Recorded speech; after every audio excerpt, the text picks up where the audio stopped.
जीवन में न सुख स्थायी है और न दुख। भगवान श्री कृष्ण कहते हैं, सुख स्थायी कैसे हो सकता है? ये संसार तो परिवर्तनशील है। यहाँ हर क्षण परिवर्तन होता रहता है। परिवर्तन तो प्रकृति का नियम है। यहाँ कोई भी वस्तु स्थायी नहीं होती। भगवान श्री कृष्ण कहते हैं, हमारे शरीर की अवस्थाएं भी स्थायी नहीं है, फिर सुख और दुख कैसे स्थायी हो सकते हैं? इसका अर्थ है कि सुख के साथ साथ मनुष्य को दुख भी भोगना पड़ता है। सुख और दुख एक ही चक्र के दो अर्धभागों की भांति है। ये चक्र चलता रहता है।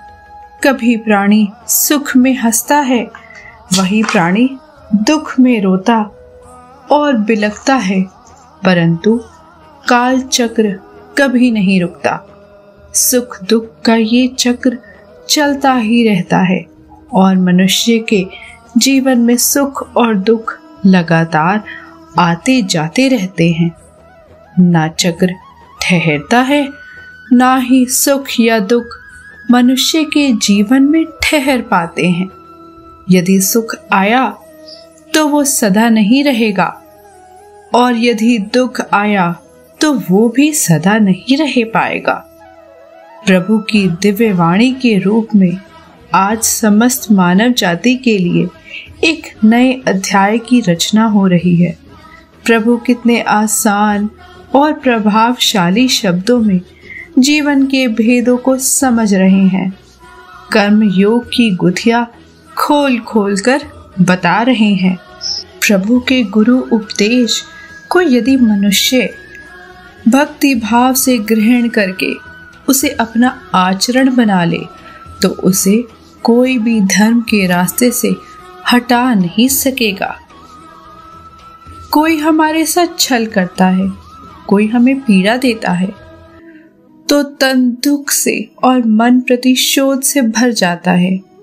फिर हम प्रतिकार चाहते हैं, अपने मन की अग्नि को शांत करने के लिए प्रतिशोध चाहते हैं, और यही हम सबसे बड़ी भूल कर बैठते हैं।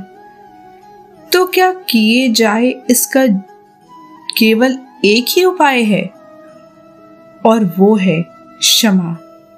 यदि प्रतिकार चाहिए तो प्रतिशोध भुला दीजिए और न्याय की तरफ अपने पग बढ़ाइए, क्योंकि यही वास्तविक प्रतिकार है। हम अपनी सोच और संसार की मान्यता के अनुसार अपने विचार बनाते हैं। जैसे सत्य कहना धर्म है, असत्य कहना पाप, सहनशीलता धर्म है और क्रोध करना अधर्म, उपकार करना जीवों पर, दया करना धर्म है और निष्ठुर होना अधर्म। परंतु क्या यही सत्य है? क्या कभी कभी परिस्थितियां इन आवेशों को उल्टा नहीं करती हैं?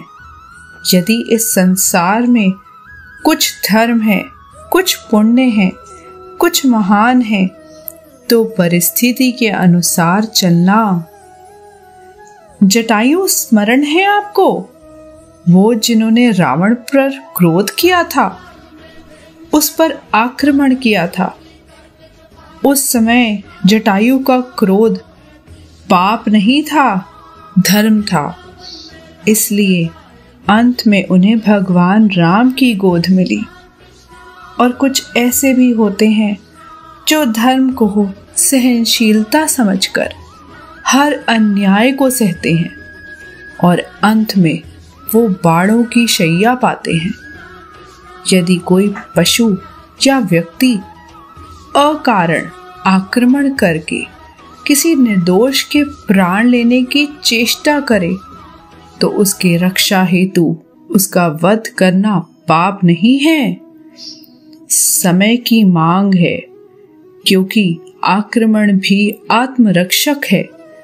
यदि किसी दुष्ट की सहायता करने से सामान्य मनुष्य को कष्ट पहुंचे, पीड़ा पहुंचे, तो उसे सहायता ना देना ही धर्म है।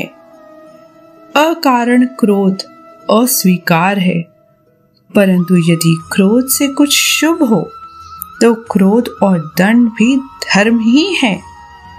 स्वीकारण सत्य का स्वीकारण है, मनुष्य के लिए बहुत ही महत्वपूर्ण है।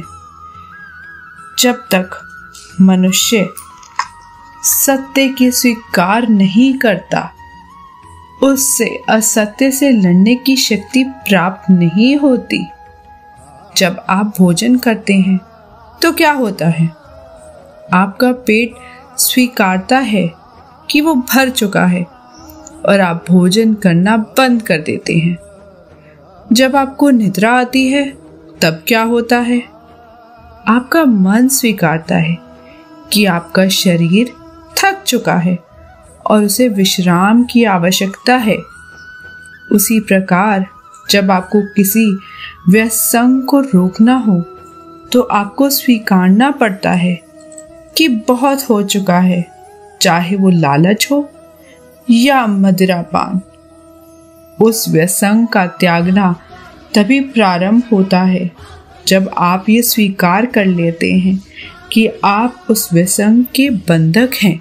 इस विश्व में केवल शरीर नाशवान है, किंतु आत्मा अविनाशी है। शरीर के मरने पर आत्मा नहीं मरती। आत्मा न कभी जन्म लेती है और ना कभी मरती है। वो अचंभा नित्य सनातन और पुरातन है, जो शरीर को मारने पर भी नहीं मारी जाती। जो सचमुच ज्ञानी होते हैं वो ना उनका शोक करते हैं जो मर गए हैं और ना उनका शोक करते हैं जो अभी नहीं मरे, क्योंकि वो जानते हैं कि जो मर गया है वो फिर जन्म लेगा और जो भी जीवित है अवश्य मर जाएगा। मरने वाला फिर जन्म लेगा, क्योंकि केवल शरीर का नाश होता है। शरीर के अंदर जो आत्मा है वो कभी नहीं मरती। इस संसार में दो ही वस्तु है, एक शरीर और दूसरा शरीर में रहने वाला शरीरी। जो शरीर में रहने वाला आत्मा रूपी शरीरी है वो कभी मरता नहीं, और शरीर है वो सदा रहता नहीं। आत्मा एक शरीर छोड़ता है और दूसरा शरीर धारण कर लेता है। बिल्कुल वैसे ही जैसे मनुष्य पुराने कपड़े उतारकर नए कपड़े धारण कर लेता है। मोह क्या होता है? मोह का अर्थ होता है एक ऐसा आकर्षण जिसे छूटा ना जा सके, ऐसा खिंचाव जिस पर हम काबू ना पा सके। यही होता है ना मोह। विवश होकर हम खींचे चले जाते हैं। कुछ प्राप्त करने के लिए हम अपना सब कुछ दांव पर लगा देते हैं। वो मोह का पात्र कोई व्यक्ति हो सकता है, सत्ता हो सकती है, संपत्ति हो सकती है, कोई वस्तु हो सकती है, या शराब और जुए जैसा कोई व्यसन हो सकता है। जिस प्रकार लोहा चुंबक से छूट नहीं सकता, ऐसे ही हम अपने मोह से छूट नहीं पाते। और हम मानते हैं कि मोह केवल हमारा गहरा रूप है। क्या हम मोह को प्रेम ही नहीं समझते? और फिर भी संतों ने मोह से छूटने का उपदेश दिया है। ऐसा क्यों है? मोह और प्रेम में भेद क्या है? हमें तो सदा ही हमारे मन का मोह प्रेम लगता है, किंतु गहराई से विचार करेंगे तो हम तुरंत ही जान पाएंगे कि प्रेम और मोह के बीच एक बुनियादी भेद है। प्रेम होता है तब हम किसी के सुख की इच्छा करते हैं, जब मोह होता है तो हम किसी के सुख की कामना करते हैं।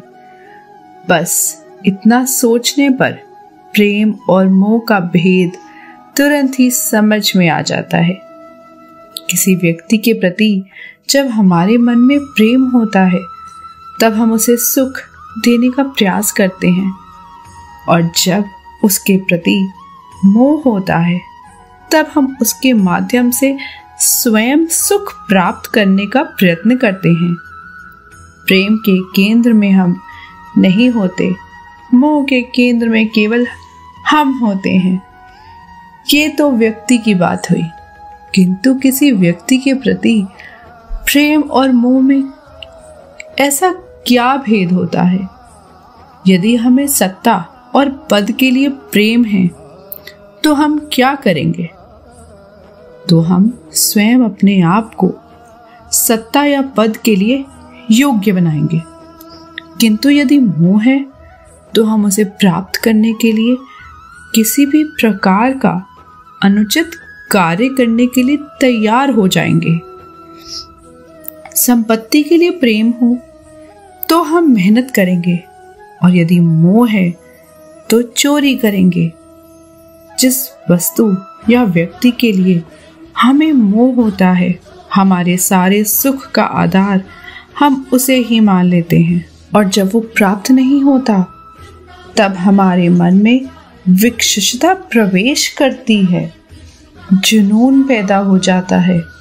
रात दिन उस व्यक्ति या वस्तु को प्राप्त करने के बारे में सोचते हैं। उसे प्राप्त करने के लिए उचित या अनुचित का विचार नहीं करते।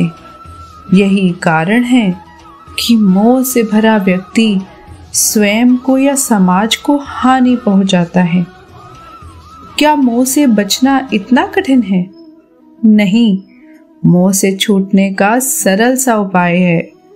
मोह को प्रेम में परिवर्तन कर दे, अर्थात बस इतना जान ले कि हमारा सुख और दुख किसी व्यक्ति या वस्तु के कारण नहीं हो सकता। सुख और दुख ये तो हमारे अंतर का व्यापार है, हमारी आत्मा का स्वभाव है।